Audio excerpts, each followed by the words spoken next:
Alors Jean-Paul, bonsoir. Merci de nous accorder cette interview pour le site du VHS. Donc Vesoul a obtenu un match nul à Strasbourg, un partout, après 2 défaites consécutives, mais à l'extérieur, à Saint-Dié et à Ilzac. Quelle est ton analyse de ce résultat? Oui, on casse cette spirale de défaites à l'extérieur, donc ça c'est déjà bien. On a vu qu'on a fait, on va dire, jeu égal avec cette équipe de Strasbourg, mais c'est vrai que le score de 0-0 ne reflète pas vraiment la physionomie du match. Je pense qu'un 2-2 aurait été plus logique parce qu'on doit ouvrir le score, mais on peut aussi encaisser des buts en fin de première mi-temps. Mais je veux dire que l'essentiel est là, c'est qu'on a pris les 2 points, et c'est l'essentiel pour rester en haut du classement, et c'est bien pour la suite. Alors un bon résultat qui atténue un petit peu un nouveau blessé, donc avec Momo Djebali qui a rejoint l'infirmerie de Jabia Garni. Oui, Momo Djebali a rejoint Marvin, Yohan Kossi, Mathieu Astrubal, qui sont eux maintenant au repos jusqu'à la reprise, c'est-à-dire en janvier. Maintenant, c'est la loi de tout entraîneur, c'est la loi de tout club. Maintenant, le regret que j'ai, c'est surtout que cette équipe réserve qui tourne pas rond et ces jeunes qui n'arrivent pas à pousser à la porte pour venir intégrer cette équipe première. Donc c'est ma grosse déception parce que je sais qu'en équipe réserve, il y a de la qualité. Mais le problème, c'est qu'ils ne font pas le nécessaire pour venir intégrer cette équipe première. La preuve, cette équipe B est dernière de son championnat. Donc j'attends sur eux aussi une révolte sur ces jeunes-là pour pousser à la porte et venir dans l'équipe première parce qu'ils l'ont déjà prouvé par le passé. Et être un éternel espoir du club, j'en ai déjà vu plusieurs et j'aimerais pas que les Simon Nardi, que les Jacques Mouret, que les Baptiste Bertrand soient des éternels espoirs du club.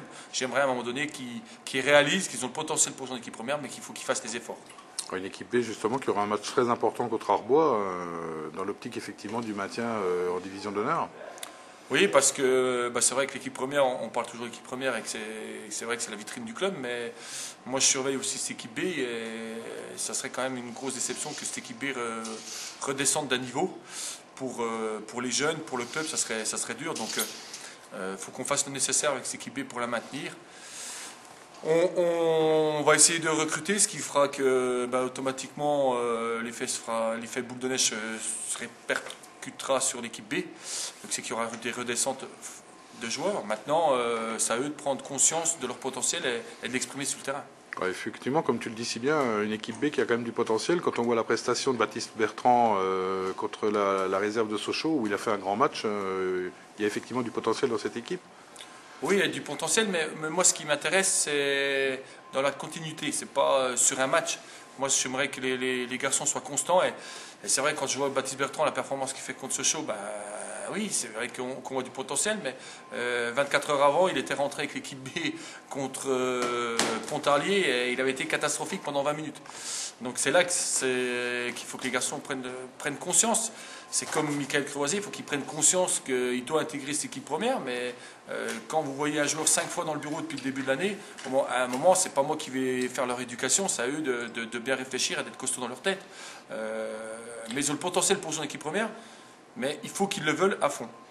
Et puis donc retour à l'équipe A, donc avec samedi la réception de Jarville, donc une confirmation, je suppose que tu attends de tes joueurs après la victoire à domicile il y a 15 jours contre la réserve de Troyes.